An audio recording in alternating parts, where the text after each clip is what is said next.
Chapter 1. The Quiet Before the Storm. The village of Marleycombe had always prided itself on its serenity. Tucked between rolling meadows and narrow lanes lined with hawthorn hedges, it was the sort of place one might paint onto a postcard. Its cottages, with their ivy-clad walls and crooked chimneys, seemed to drowse beneath the weight of a gentle late summer sun. On that particular Wednesday afternoon, the air smelled faintly of roses, mingled with the distant tang of coal smoke from a gardener's bonfire.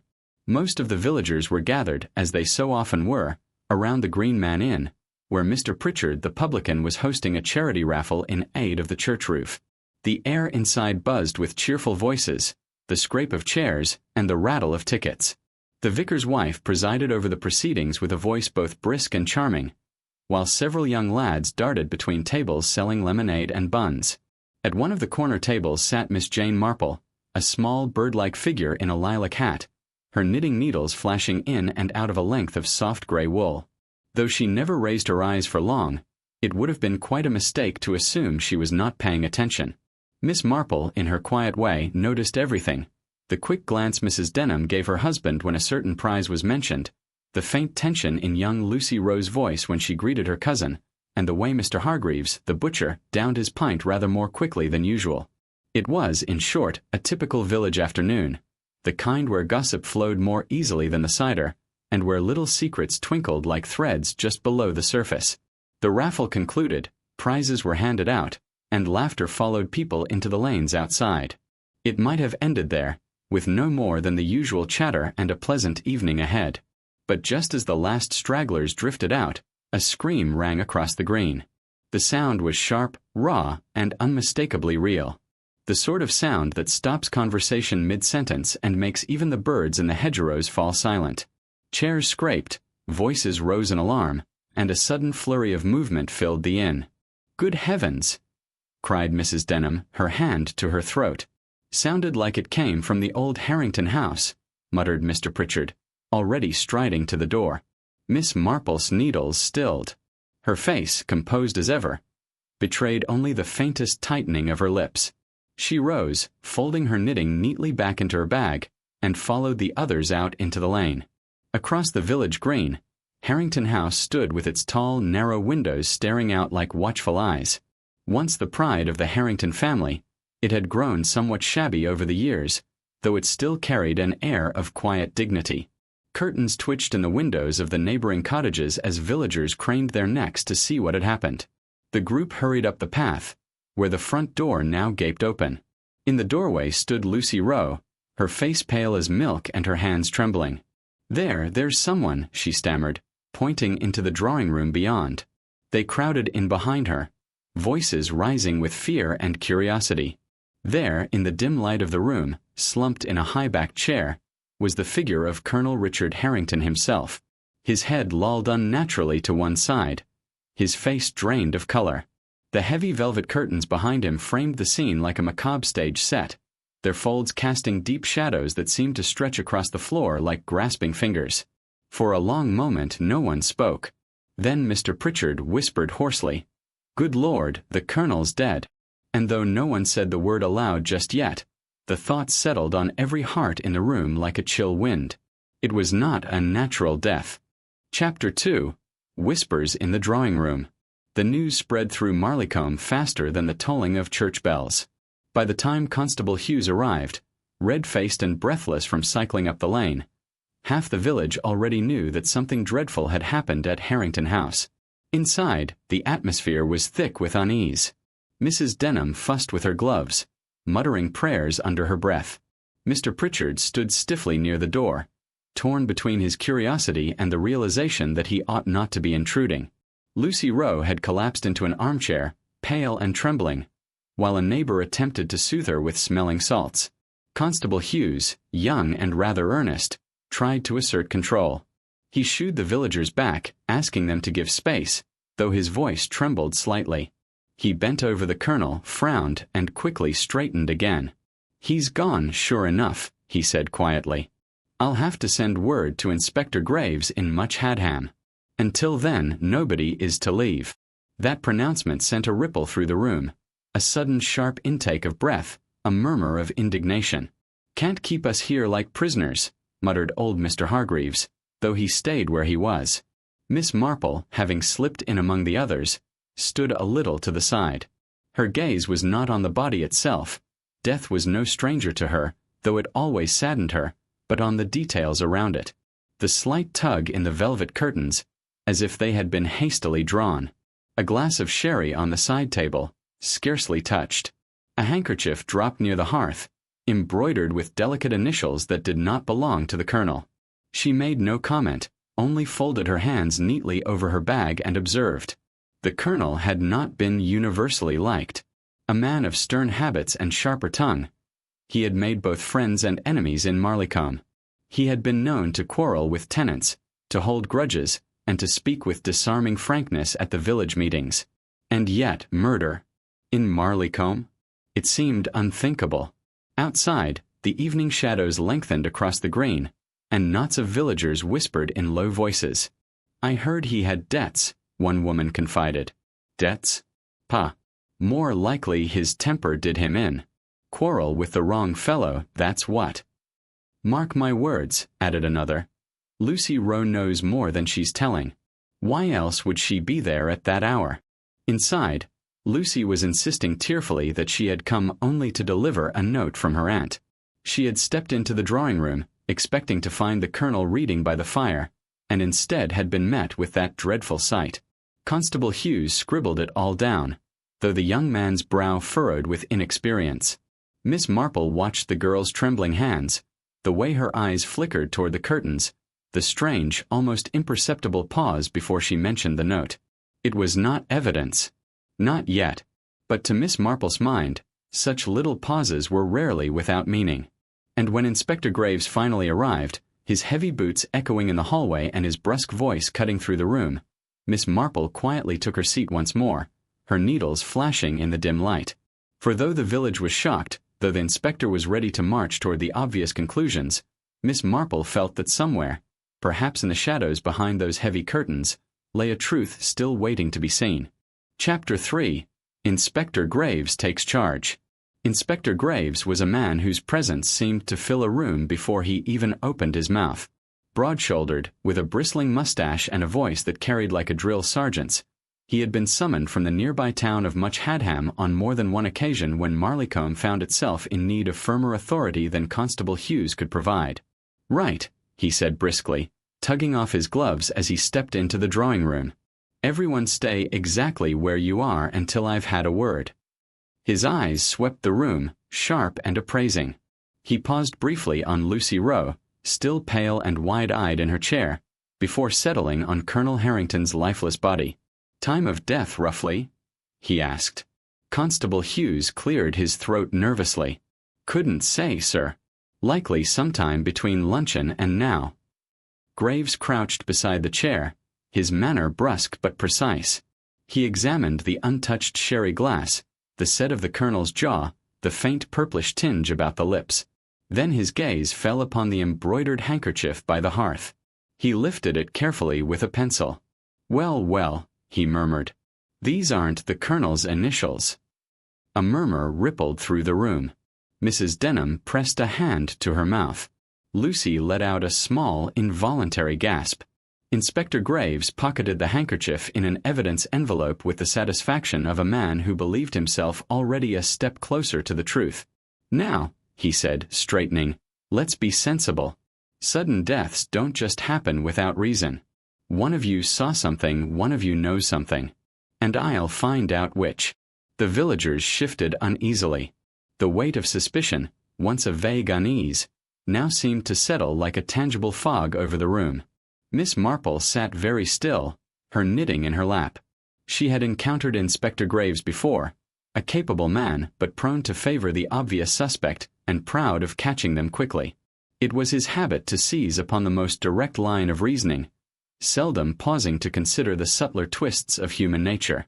Already she could see his thoughts forming: the handkerchief with the strange initials, the young woman who claimed merely to be delivering a note, the faint blush on Lucy's cheeks whenever his questioning eyes turned her way. "Sir," Constable Hughes said hesitantly, Shall I fetch Dr. Pembroke? He might confirm." "Yes, yes," Graves interrupted. "Fetch him at once. And Hughes, make a note of everyone who was present here when you arrived. No one leaves until I say so." Lucy let out a small cry. "But Inspector, I swear to you, I only came with a note. I had nothing to." Graves held up a hand, silencing her. "That will do, miss. You'll have your chance to explain properly at the station." The room erupted with hushed voices, whispers darting like quicksilver. Mrs. Denham's eyes widened. Mr. Hargreaves muttered darkly to his neighbor. Gossip, like dry tinder, caught flame at once. Miss Marple, however, merely bent her head and resumed her knitting. Her needles clicked softly, steadily, like a clock ticking in the background of the storm. She saw the path the inspector was about to take, and she knew, with that quiet certainty born of long observation, that it was the wrong one. For Lucy Rowe might have secrets, yes. Many in Marleycombe did. But Miss Marple felt in her bones that Lucy's secrets were not the kind that ended with murder. And somewhere, hidden among the curtains, the handkerchief, and the watchful eyes of the villagers, lay a clue so ordinary that most would overlook it entirely. Miss Marple, of course, was not most people. Chapter 4. The village begins to gossip. By the next morning, Marleycombe was humming with speculation like a hive of bees disturbed by a careless hand. At the bakery, customers lingered longer than usual, their voices lowered as they whispered about the death at Harrington House. At the post office, Mrs. Blythe, the postmistress, leaned forward conspiratorially, eager to repeat the latest tidbit she'd heard. And in the churchyard, even the vicar's elderly gardener had an opinion on who was to blame. In villages such as Marleycombe, news traveled not in neat lines but in spirals, circling round and round, changing slightly with every retelling. What had begun as a simple declaration, "Colonel Harrington found dead in his drawing room," had already branched into a dozen more sensational versions. Some claimed poison, others spoke darkly of strangulation, and one particularly imaginative tale suggested he had been shot with a pistol muffled by a cushion. Miss Marple, on her morning walk to collect the post, could hear the murmurs everywhere she went. She paused by the church gate to chat with Mrs. Weatherby, who declared in hushed tones that Lucy Rowe was quite undone, poor girl, though between you and me, Jane, one never quite knows what young people get themselves into these days. Miss Marple listened politely, her pale blue eyes thoughtful. She asked no questions, yet somehow, by the time she resumed her walk, she had learned that Lucy had been seen leaving the Harrington property earlier than she admitted, that the Colonel had quarreled bitterly with his solicitor the week before, and that Mrs. Denham's maid had glimpsed a strange gentleman in the lane after dusk. At the Green Man Inn, the talk was even louder, fueled by ale and cider. Mr. Pritchard, the publican, declared with relish that the inspector had all but arrested Lucy on the spot, while Mr. Hargreaves, the butcher, countered that it was far more likely one of the Colonel's old army enemies had come back to settle a score. Each man spoke as though he were an authority on the matter, though neither possessed more than scraps of overheard detail. Through it all, Miss Marple remained her quiet self, nodding here, murmuring there, and knitting away at the growing length of her grey scarf. She seemed almost absorbed in her stitches, yet no inflection of tone, no slip of the tongue escaped her.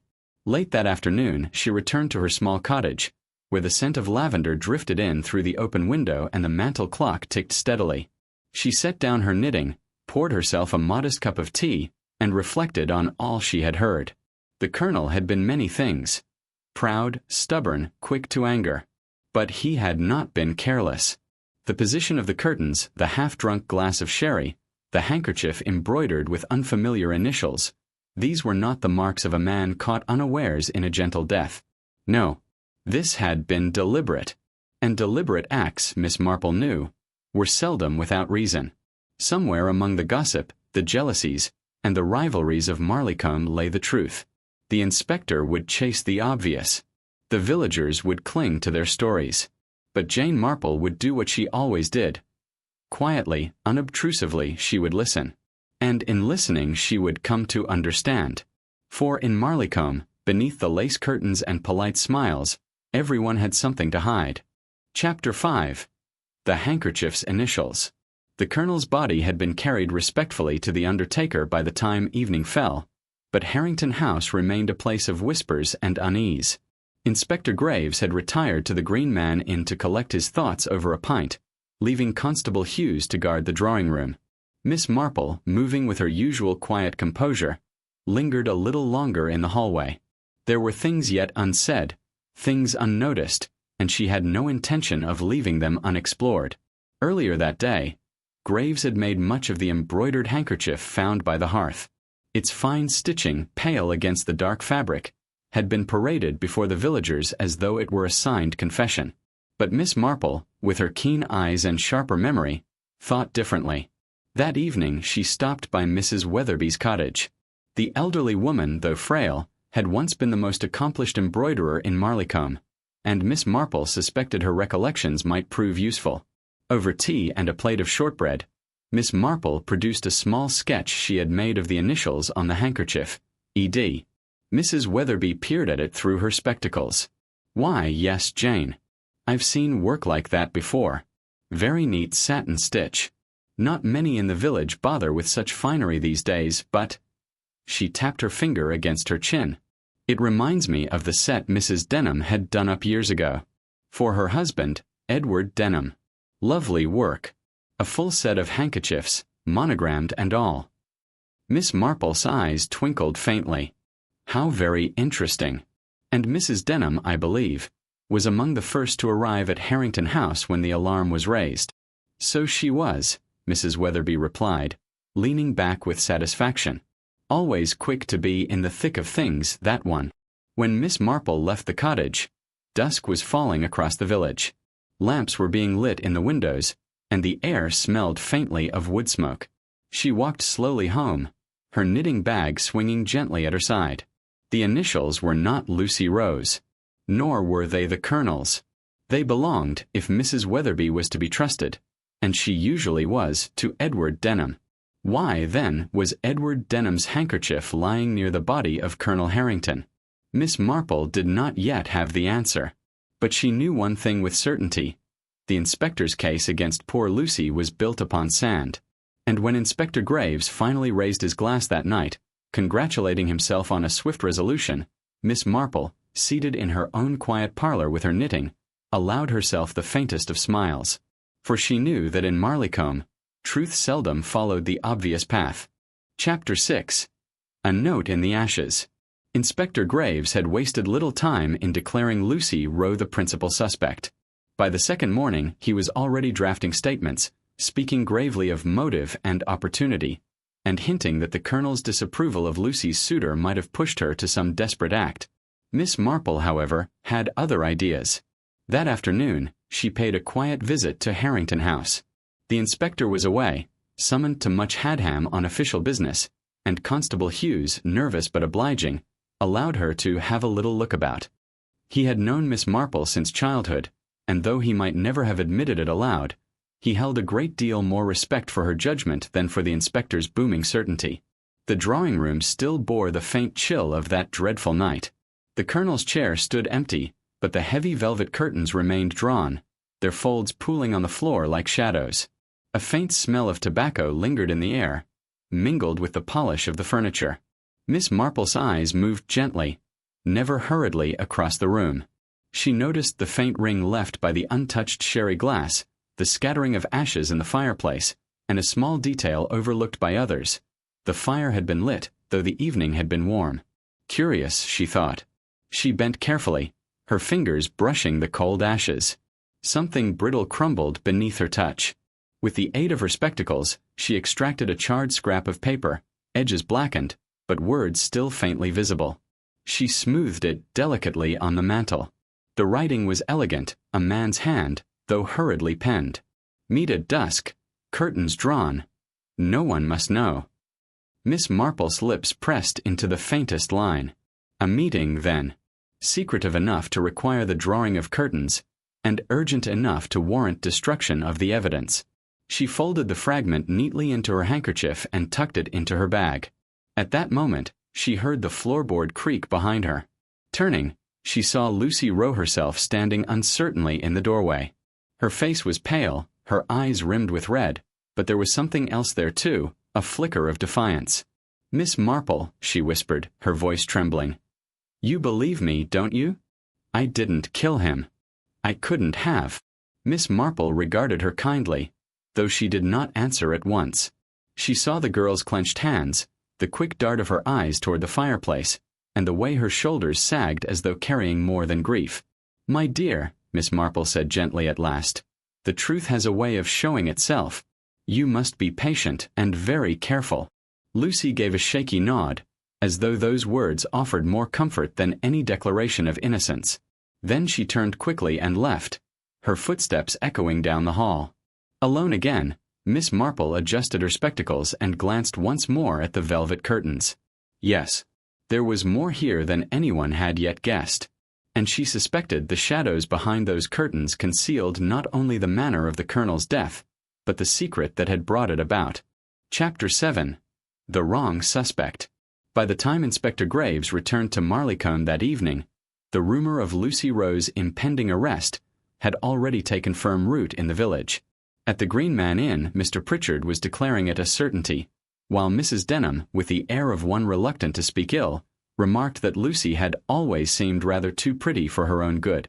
Graves strode into Harrington House with the confidence of a man convinced of his theory. Lucy was summoned, pale and visibly shaken, to the drawing-room where the inspector laid out his case with the flourish of a barrister addressing a jury.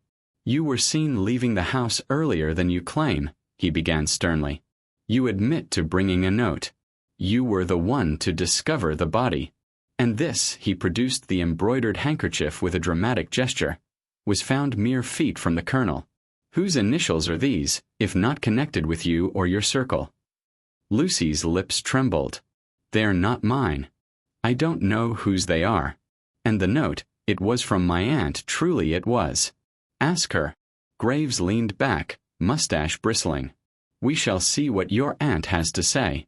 But I warn you, young lady, lies will do you no service." The girl buried her face in her hands, sobbing.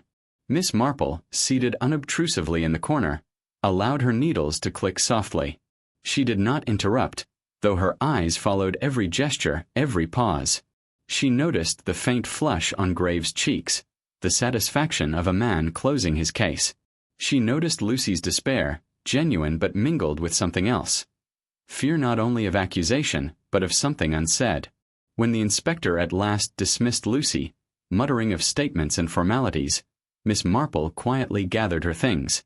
"Inspector," she said mildly, "may I make one small observation?" Graves turned, clearly irritated. "If you must, Miss Marple. Though I hardly think knitting prepares one for police work." Miss Marple smiled faintly. "Knitting teaches patience. And patience, Inspector, can sometimes be of greater use than haste. You see, the initials upon that handkerchief do not correspond with Miss Rowe, nor with any member of her family. But I believe they may be quite familiar to someone else in this village." Graves frowned. "And who might that be?" "Oh, I would not presume to state it outright," Miss Marple replied, folding her scarf with neat precision. "But if I were you, Inspector, I should look less at young ladies and more at gentlemen who have reason to draw their curtains tightly at night." With that, she slipped the knitting back into her bag and offered him a polite nod. Graves muttered under his breath, but his expression was unsettled. For all his bluster, a tiny shadow of doubt had crept into his certainty. Meanwhile, Miss Marple, stepping quietly out into the twilight, knew full well that Lucy Rowe was not the killer. No, the murderer was cleverer than that, and clever murderers often left their clues in plain sight. And as she passed Harrington House, the faint glimmer of lamplight through the velvet curtains seemed to whisper that the truth was still hidden there, waiting to be drawn into daylight. Chapter 8. Secrets in the Study. The following day brought a raw wind sweeping across Marleycombe, bending the rose bushes in the churchyard and rattling the shutters of Harrington House. The inspector had taken to pacing the drawing-room like a caged bear, convinced he was on the brink of solving the case, though, as Miss Marple knew, he was circling the wrong quarry. That afternoon, Miss Marple asked Constable Hughes, in her gentle, unassuming way, if she might be permitted a glance at the Colonel's study. Hughes, who had long since learned that Miss Marple's requests were rarely without purpose, nodded hesitantly and led her down the corridor. The study smelled faintly of pipe smoke and old leather. Books lined the shelves in neat ranks, their spines gleaming. On the desk lay stacks of papers, tidied by officious hands after the inspector's search. Yet even tidied papers can whisper their stories. Miss Marple's eyes drifted over the items: a blotter stained with fresh ink, a locked drawer whose key was missing, and a scattering of correspondence. Most were dull matters: bills, estate accounts, letters from the solicitor. But one envelope, half buried beneath the others, caught her attention. The writing on the envelope was elegant and unmistakably feminine. Inside was a note, brief but pointed. "You cannot continue this way. If you persist, I shall be forced to act. Remember, some secrets cannot remain hidden forever." No name, no signature. Miss Marple replaced the letter carefully, her mind already turning. A threat, clear as daylight. But from whom? She moved to the hearth, where a wastepaper basket had been emptied hastily. The faintest scrap of torn paper clung to the grate, a corner with part of a signature. Ham. Miss Marple tucked it discreetly into her handbag. As she did so, she became aware she was no longer alone. Turning, she saw Mr. Hargreaves, the butcher, standing in the doorway. His ruddy face was stiff, his eyes darting nervously. "Beg pardon, Miss Marple," he said gruffly. "Didn't mean to intrude. Just came to pay my respects." Miss Marple regarded him mildly. "Very thoughtful of you, Mr. Hargreaves. Though one does wonder, what brings a man to pay his respects in the study rather than the drawing-room?" Hargreaves's jaw tightened. For a moment, he seemed about to answer, then thought better of it. With a muttered word, he tipped his cap and left, his boots echoing down the hall. Miss Marple's needles were soon clicking again, soft and steady, though her mind was anything but calm. The butcher. The unsigned note. The curtains drawn against the night. Threads, all of them. And when threads appear, Miss Marple knew, it was only a matter of time before the whole tapestry revealed itself. Chapter 9. A Second Shock. Marleycombe had barely recovered from the first murder when a second calamity struck, and with it, the village's uneasy whispers turned into fearful silence. It happened on a rain-slick evening, when the lamps cast dim halos of light across the cobbled lane.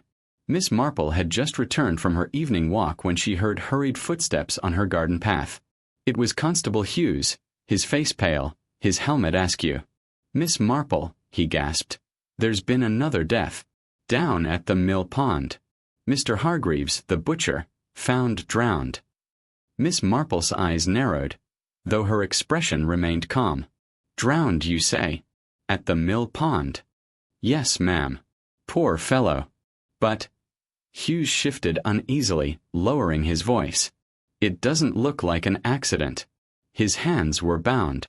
Within the hour, half the village had gathered near the pond, the lanterns of the search party throwing eerie shadows across the water.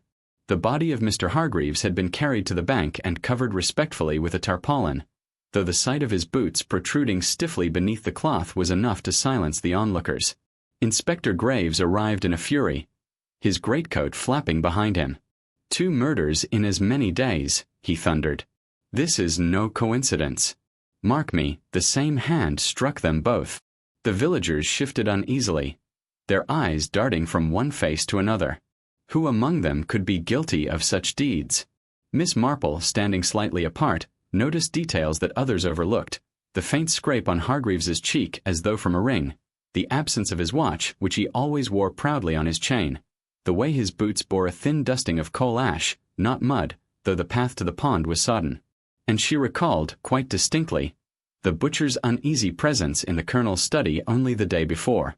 Inspector Graves, meanwhile, wasted no time. "This proves it," he declared before the assembled villagers. "Hargreaves murdered the colonel, and now someone has taken revenge on him. An eye for an eye." The conclusion was greeted with nods and murmurs. It was simple, satisfying, and spared the village the thought of a murderer still among them. But Miss Marple's lips pressed into a thin line. Convenient conclusions, she knew, were rarely true. If Hargreaves had killed the colonel, then why had he himself been silenced so brutally, and so swiftly? No, the truth was more tangled. 2 deaths, 2 threads knotted together. And as Miss Marple gazed at the lantern-lit faces reflected in the dark pond, she thought again of the burned note, the handkerchief with strange initials, and the drawn curtains. The killer was clever. But cleverness, Miss Marple knew, often left a trail of its own. And she intended to follow it. Chapter 10. Shadows of the Past. The shock of Mr. Hargreaves's death rippled through Marleycombe like a cold wind. 2 deaths in such quick succession transformed gossip into dread. Doors were locked earlier than usual, curtains were drawn tighter, and the once friendly exchanges on the village green were now edged with suspicion. In the Green Man Inn, whispers grew darker. "Well, he always had enemies," said Mrs. Denham knowingly, sipping her port. "But to end up bound and drowned? That smacks of old grudges, if you ask me." At the grocer's, another theory was offered. "Bet you it's all to do with that land dispute he had with Colonel Harrington. Something ugly must have come to a head." Through it all, Miss Marple remained quietly attentive. She had lived too long among villagers not to know that truth often lay tucked away in the folds of old quarrels and half-forgotten scandals. That afternoon she visited Mrs. Hargreaves, the butcher's widow, a stout woman with watery eyes and hands that wrung at her apron. The cottage smelled faintly of smoked bacon and onions, though no food was cooking. "Oh, Miss Marple," the widow sobbed. "They say Richard was a hard man, but he never deserved this. He wasn't perfect, no, but he was loyal to his family. Whatever the village whispers, he didn't kill Colonel Harrington. I swear it." Miss Marple listened gently, nodding. "Your husband had quarrels, perhaps. But may I ask, did he have secrets as well?" The widow hesitated. Her eyes flicked toward the dresser, where a small locked box sat. She bit her lip, then shook her head quickly. "No, nothing worth mentioning."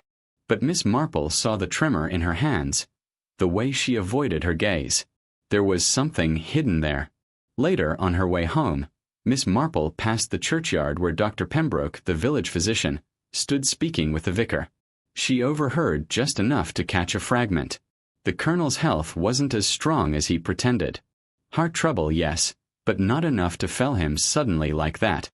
Miss Marple paused by the lich gate, her mind quietly knitting together these scraps of information. The colonel, outwardly vigorous, hiding weakness. Hargreaves, bound and drowned, hiding guilt or knowledge. And both deaths linked by secrecy. That evening, seated by her hearth with her knitting, Miss Marple reviewed the puzzle in her mind. The burned note, the initials on the handkerchief, the threat in the unsigned letter, the locked box in Mrs. Hargreaves's cottage. Everyone in Marleycombe had secrets, but 2 people had paid with their lives for theirs. And as Miss Marple's needles clicked softly, she reflected that in her experience, murder was never simply about violence. It was about human nature. Greed, jealousy, fear, love twisted into hatred. The challenge lay not in finding who had struck the blow, but in uncovering what human truth had driven them to it. And in Marleycombe, that truth was drawing steadily nearer the surface. Chapter 11. Whispers in the Parlor. Marleycombe, once a place of roses over fences and friendly chatter, now thrummed with tension. A second death had tightened every throat in the village. The gossip, once almost playful, had grown sharper, edged with fear. At the vicarage one rainy afternoon, Miss Marple took tea with Reverend Chillingworth and his sister Harriet. The parlor was warm, with a fire snapping in the grate, but the conversation carried a chill. Colonel Harrington was not a universally loved man, Harriet said firmly, spoon clinking against her cup. He held grudges. He meddled in affairs that were none of his concern. I dare say someone somewhere had quite enough of him. Quite so, agreed the vicar, though more softly. Yet one must not forget the Christian injunction. Forgive those who trespass against us. The taking of a life, even one as robust as the colonel's, is beyond the pale. Miss Marple stirred her tea gently, her eyes lowered. And yet, she said quietly, forgiveness seldom prevents anger from festering. Especially in small villages. People may smile at one another across the pews, but resentment has a long memory. Harriet pursed her lips. If you ask me, the colonel's dealings with Richard Hargreaves were quite enough to provoke violence. Land, debts, threats. It all breeds bitterness. The vicar gave a nervous cough. Harriet, we should not. But Miss Marple leaned forward, her knitting needles clicking faintly in her lap. On the contrary, Harriet's observations are quite useful. In fact, it is often in domestic parlors such as this one, rather than police stations, that the truth begins to emerge. Later that same evening, Miss Marple paid a call on Mrs. Denham, who, despite the storm lashing outside, was entertaining 2 neighbors with sherry and a good deal of speculation. "My Edward has nothing to do with this business," she declared when Miss Marple, with mild precision, inquired after the handkerchief initials. "That handkerchief must have been mislaid weeks ago, perhaps lent to someone in passing. It proves nothing." Her eyes darted, though, and Miss Marple caught it. A flicker of fear, swiftly masked. When she left Denham House, rain pattering on her umbrella, Miss Marple's thoughts were steady. She had heard enough parlor whispers to confirm what she had suspected all along. The roots of this crime were not in sudden passion but in long-harbored grievances. The villagers were speaking more freely now, each hinting at the other's secrets, and in their eagerness to shift suspicion, they were revealing far more than they intended. As she walked past the curtained windows of Marleycombe, Miss Marple smiled faintly. Curtains could hide shadows, yes, but not forever. Chapter 12. The Alibi That Frayed. Inspector Graves was convinced his case against Lucy Rowe would soon be airtight. He sat in the snug of the Green Man Inn, pipe smoke curling upward, recounting to a small circle of eager listeners that these things are never as complicated as the villagers like to think. Miss Marple, sitting unobtrusively in a corner with her knitting, did not interrupt. She rarely did. But her eyes flickered when Graves triumphantly declared that Lucy had no true alibi. The following morning, Miss Marple set about testing that very claim. She walked the narrow lane to Rosehill Farm, where Martha Sims, a housemaid of nervous disposition, was pegging laundry despite the damp air. "My dear," Miss Marple began, with that gentle tone that invited trust, "I wonder if you recall where you were on the evening of the Colonel's unfortunate end? I believe you might have seen something rather useful." Martha flushed. "I oughtn't to say. The inspector told me not to meddle." Of course," Miss Marple said soothingly, knitting needles clicking faintly as she stood. "And I quite agree. Meddling can be very dangerous. But sometimes, when one knows the truth, it is a kindness to share it, even if only with an old lady." The maid hesitated, then whispered, "I saw Lucy Rowe that evening. She was walking past the mill at 10 o'clock. She couldn't have been at Harrington House then. It's a half-hour's walk." Miss Marple's needles paused for the briefest moment. "How very interesting, my dear. And you are quite certain of the time?" "Yes, ma'am. The mill clock chimed just then. I remember because I was closing shutters." That afternoon, Miss Marple called on Inspector Graves under the pretense of returning a misdelivered letter. She let slip, oh so gently, that she had heard Lucy might not have been near Harrington House at all when the crime occurred. Graves scoffed, of course. Villagers see shadows where they please. "I'll not have my case ruined by gossip." Miss Marple only smiled faintly. "Quite right, Inspector. Quite right. But sometimes, you know, gossip conceals a thread of truth. And threads, when pulled, can unravel the whole cloth." When she returned home to her cozy parlor, Miss Marple laid down her knitting and considered carefully. Lucy Rowe's supposed guilt was fraying at the edges, just like a badly stitched seam. Someone else's alibi, she thought, would not hold if tugged in the right place. And when that thread snapped, the truth would spill out. Chapter 13. Edward's Uneasy Evening. Edward Denham had been seen as a man of charm in Marleycombe. Well-dressed, well-spoken, and always ready with a smile. But lately, his manner had shifted. The easy laughter seemed brittle, the smile too carefully placed. Miss Marple noticed it at once. She observed him one afternoon standing outside the post office, fiddling absently with his watch chain while pretending to listen to Mrs. Linton's chatter about garden pests. His eyes kept straying toward Harrington House, now shuttered and cold. That evening, she paid a visit to Denham House under the guise of returning a recipe Harriet Chillingworth had pressed on her. Mrs. Denham greeted her with a nervous brightness, ushering her into the drawing-room where Edward was already seated with a brandy in hand. "My dear Miss Marple," Edward said a little too warmly, How pleasant to see you braving the weather. Dreadful rains we've been having." "Indeed," Miss Marple murmured, taking a seat. "One does so hope the downpours won't spoil the garden parties. But perhaps, Edward, you might remind me. Were you not to attend a gathering at the Harringtons on the night of the Colonel's passing?" Edward's glass paused halfway to his lips. Yes, I had planned to. But I wasn't feeling quite myself that evening." Mrs. Denham's embroidery needle jerked ever so slightly. "Quite right," she said quickly. "Edward was here, of course. He was unwell, and I insisted he stay home. We played a few hands of whist before retiring early." Miss Marple smiled kindly, but her eyes were sharp. "How sensible of you. Still, I do recall someone mentioning seeing you near the mill that same evening. I expect they were mistaken, of course." Edward's hand tightened around the glass. He forced a laugh. "The mill? At that hour? Ridiculous." Miss Marple rose soon after, thanking them for their hospitality. As she walked home under her umbrella, she allowed herself a small sigh. The Denham story was too smooth, rehearsed almost to the word. And Edward, that flicker of alarm in his eyes had told her more than any polished sentence could. At her cottage, Miss Marple sat by the fire, knitting laid aside, and considered what she had seen. Edward Denham was not yet unmasked, but the threads of his alibi were already beginning to tangle.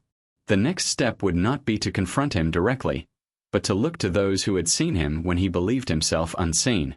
Marleycombe was a village of eyes after all, and eyes, unlike words, seldom lied.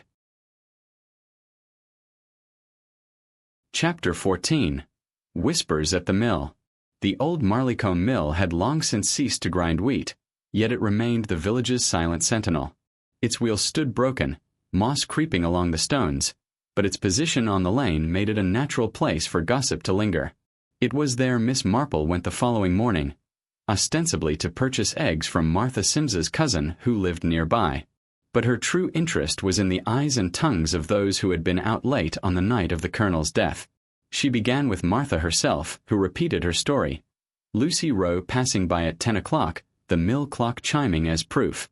Miss Marple only nodded, filing away the detail once more. Then came old Mr. Jenkins, the watchman who kept a lantern burning by the crossroads. He was half-deaf but sharp-eyed. "Saw a man that night," he said, squinting at Miss Marple. "Tall fellow. Fine coat. Passed me heading up toward Harrington House, though he weren't Lucy Rowe, that's certain." Miss Marple offered him a peppermint sweet and listened. "And did you notice the time?" He tapped his pocket watch proudly. 10:15, near enough. My watch keeps better time than the church bells." The description fit Edward Denham far better than anyone else in Marleycombe. Yet his wife had sworn he was at home playing cards. Later that afternoon, Miss Marple stopped at the bakery, where young Elsie Grant, flour still dusting her apron, let slip a curious aside.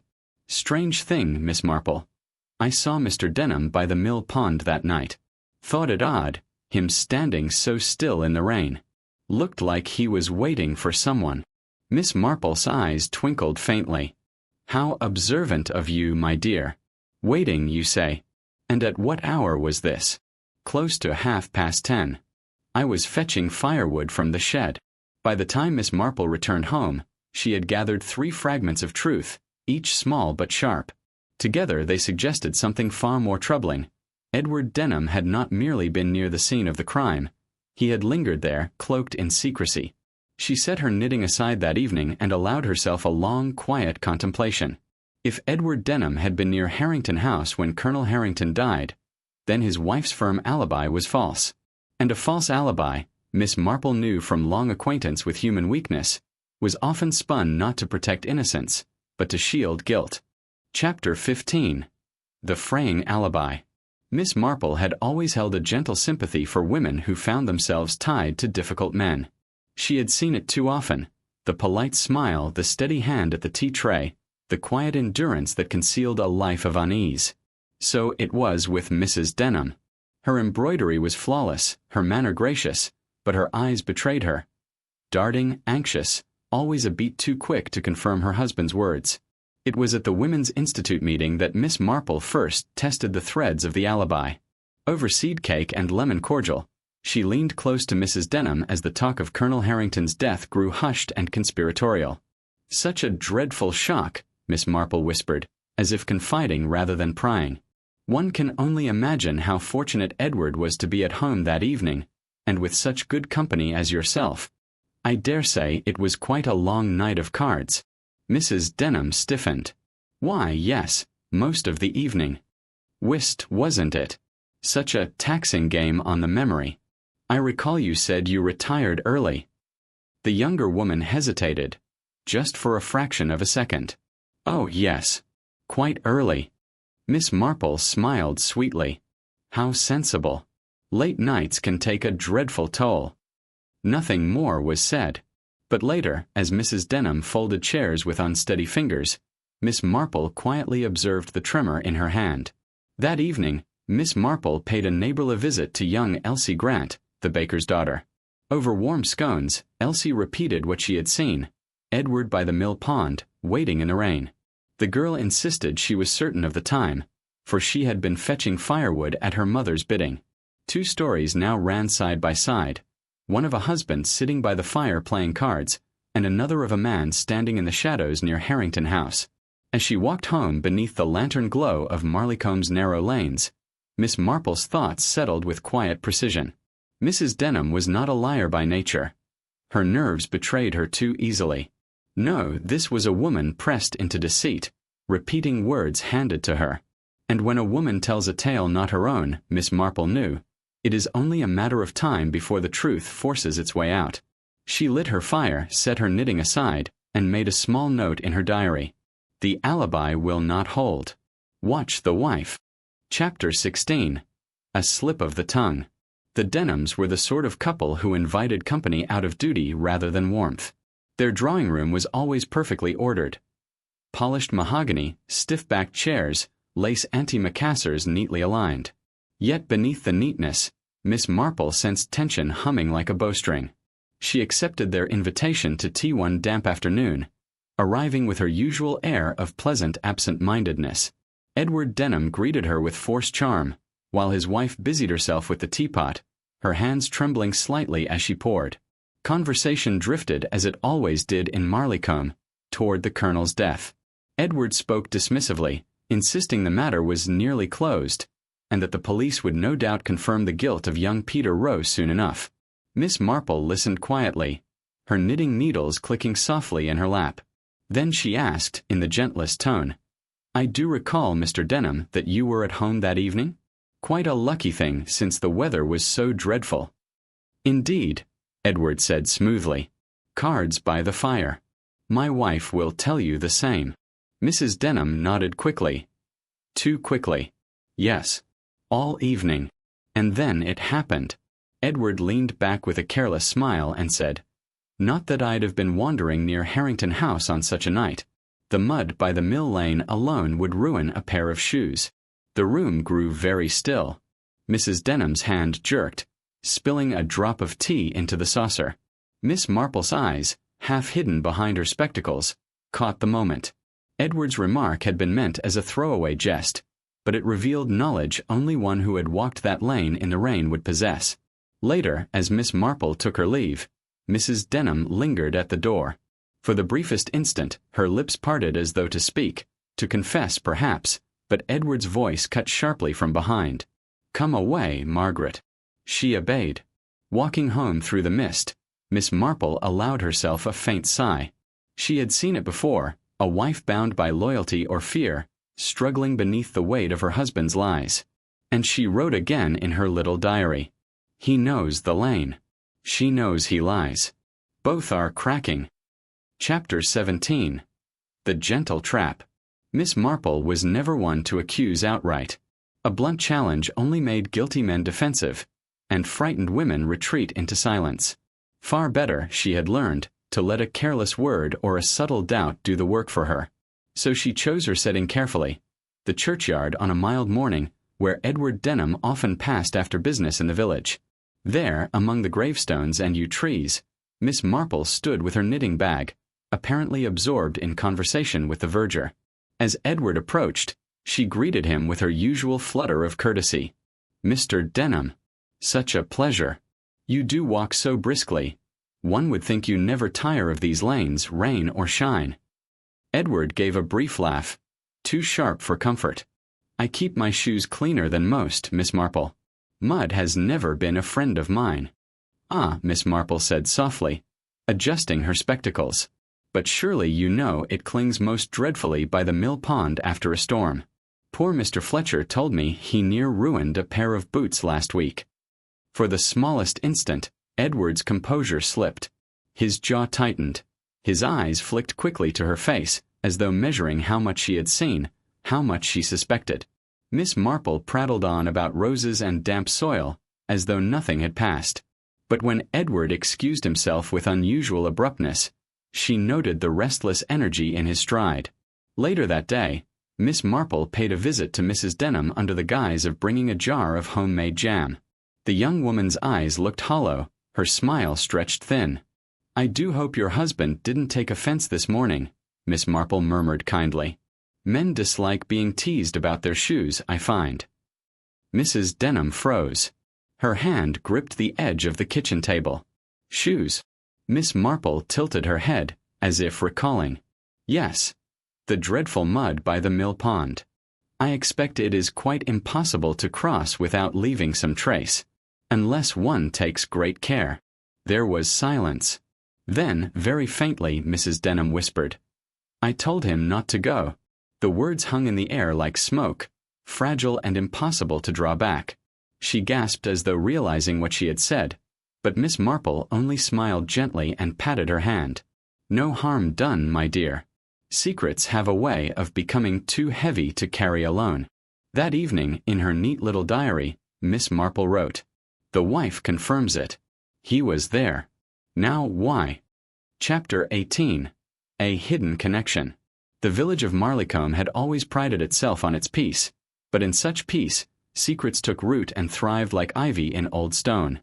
Miss Marple knew that one rarely found a murder in isolation. It was usually the fruit of an old bitterness, long hidden and watered by gossip, envy, or greed. It was with this thought in mind that she accepted a call to the vicarage one blustery afternoon. Reverend Clayworth, a kindly man with spectacles that perpetually slid down his nose, seemed agitated. "My dear Miss Marple," he began, "I have been debating whether or not to speak, but conscience presses upon me. You see, I believe I know why Colonel Harrington might have been disliked." Miss Marple folded her hands, listening without a flicker of surprise. The vicar leaned closer, lowering his voice though the room was empty. "Years ago, the colonel served as trustee for a small fund left to the widows of the parish. A charitable endowment, quite modest. But there were whispers of irregularities, certain sums unaccounted for. At the time, it was quietly hushed up, owing to his standing. Yet there are those who never forgave him." Miss Marple's eyes brightened, though her expression remained mild. "Ah, a matter of money. And who, I wonder, felt themselves wronged?" The vicar hesitated. The chief among them was Mrs. Arkwright. You will recall her late husband died in the mines. She believed the colonel had withheld funds that should have been hers by right. Miss Marple nodded slowly. She remembered Mrs. Arkwright well, a proud, sharp-tongued woman who held grudges like a miser held coins. That evening, Miss Marple called on Mrs. Arkwright under pretense of inquiring after her rheumatism. The woman received her stiffly but soon warmed under the comfort of shared grievances. "Men of position always think they can trample the likes of us," Mrs. Arkwright snapped. "The colonel cheated me." "Oh, don't look so shocked, Miss Marple. He did. And I told him to his face I'd see justice done one day." Miss Marple's eyes lingered on the woman's hands, gnarled with age, yet still strong enough to grip a kettle with ease. "You must have felt the temptation, my dear. So many years of resentment. But hatred alone does not spill blood. It needs opportunity." Mrs. Arkwright gave a sharp laugh, though her eyes darted away. "Opportunity. Ha! You think I crept to Harrington House in the night? These legs barely carry me to church." Miss Marple smiled faintly. The alibi was true enough, but the words had betrayed something else. knowledge of the night itself when few details had been made public. Later, in her little diary, Miss Marple wrote, "Two currents converge. Denham's lies. Arkwright's bitterness. Both at the Mill Lane, one in body, one in spirit. But only one held the knife." Chapter 19. The Telltale Thread. The late September sky hung low over Marleycombe, clouds the color of old pewter, and a faint chill crept through the hedgerows. Miss Marple found herself walking slowly down Mill Lane, her eyes searching the ground with the patience of a cat waiting at a mousehole. The police had scoured this place already, with dogs, lanterns, and much loud authority. But Miss Marple knew that policemen looked for grand things: footprints, discarded weapons, stolen goods. They seldom noticed the small, unremarkable details that betrayed a human hand at work. It was near the stile where the lane dipped into shadow that she found it. A thread, pale gray, barely visible against the mud. She bent with care, lifting it between her fingers. The fiber was fine wool, of the sort used in expensive men's tailoring. Not from a laborer's jacket, but a gentleman's coat. Miss Marple tucked the thread into her handkerchief, her expression mild as ever. To anyone else it would have seemed nothing, but she remembered Edward Denham's overcoat, a handsome gray tweed, worn so often it had almost become his signature. She returned to the village with unhurried steps. Along the way she stopped at the post office, where chatter was thick as always. Mrs. Price, the postmistress, leaned over the counter and whispered with relish, "Have you heard, Miss Marple? Mrs. Denham has not been seen since yesterday morning. Gone visiting her sister, they say. But between you and me, she looked near to collapse last I saw her. White as chalk, poor soul." Miss Marple smiled gently, said nothing, and continued on. But her thoughts churned with quiet clarity. A frightened wife, a husband growing restless, and now a thread that had lingered in the mud like a silent witness. That evening she called on Inspector Graves, who received her with his usual mixture of respect and exasperation. "Miss Marple," he sighed, "you cannot go meddling in lanes and fields. You'll catch your death of cold." "I dare say I might," Miss Marple agreed mildly. "But perhaps I shall also catch a murderer. Inspector, I wonder, has anyone examined Mr. Denham's coat since that night?" Graves frowned. "His coat? Why?" Miss Marple only folded her hands and gave him the kind of look that reminded the inspector, uncomfortably, that she so often proved right. Later that night, writing neatly in her diary, she set down, "The thread tells the tale, but proof must be coaxed, not forced. A trap of words, not bars." Chapter 20. A Net of Words. Marleycombe's evenings were always the same: the faint toll of the church bell, lamps glowing behind lace curtains, and villagers settling into their nightly rituals. But for Miss Marple, the air was taut with expectation. She had set her mind upon a plan, and plans, she knew, required patience as well as timing. The opportunity came in the form of a village gathering at Mrs. Weatherby's drawing-room, an informal tea for comfort and fellowship, though in reality it was little more than a chance to exchange gossip under a respectable roof. Miss Marple knew that Edward Denham would be present. He never missed a chance to parade his charm. She arrived quietly, took her usual unobtrusive seat by the fire, and waited. The room was soon filled with the soft clink of teacups and the sharper hiss of whispers. Denham, as expected, stood near the mantel, recounting some trivial tale about London life, his grey coat folded neatly over a chair. Miss Marple let the conversation drift until she found her moment. With her sweet, tremulous voice, she remarked to no one in particular, "It is curious, is it not, how even the tiniest thread of cloth can betray a person? Why, I once knew a case where a man was convicted because of a single fibre caught upon a thorn hedge." The room grew stiller than before, the chatter stilled by that peculiar tension which always accompanied one of Miss Marple's little observations. Denham's laugh came too quickly, too loud. "Fibres and threads? Surely, Miss Marple, you don't mean such trifles can matter." "Oh, but they do," she replied mildly, her eyes never leaving her knitting. "You see, mud clings most stubbornly to wool. One might step carefully indeed, and yet leave behind a trace. And of course, a grey thread is ever so distinctive in the dark of Mill Lane." Denham's teacup rattled slightly against its saucer. He muttered something about foolish country superstitions, but his color had drained. Mrs. Weatherby, half alarmed, half thrilled, tried to restore the chatter, but the atmosphere had changed. Miss Marple did not press further. A net of words was like a fishing net. Tugged too soon, it broke. Better to let it settle, let the fish swim in its mesh until escape was no longer possible. That night, as she sat by her window overlooking the quiet village street, Miss Marple reflected. He is frightened. Not of the police, not yet, but of me. Fear will loosen his tongue soon enough, and then the shadow behind the curtain shall finally step into the light.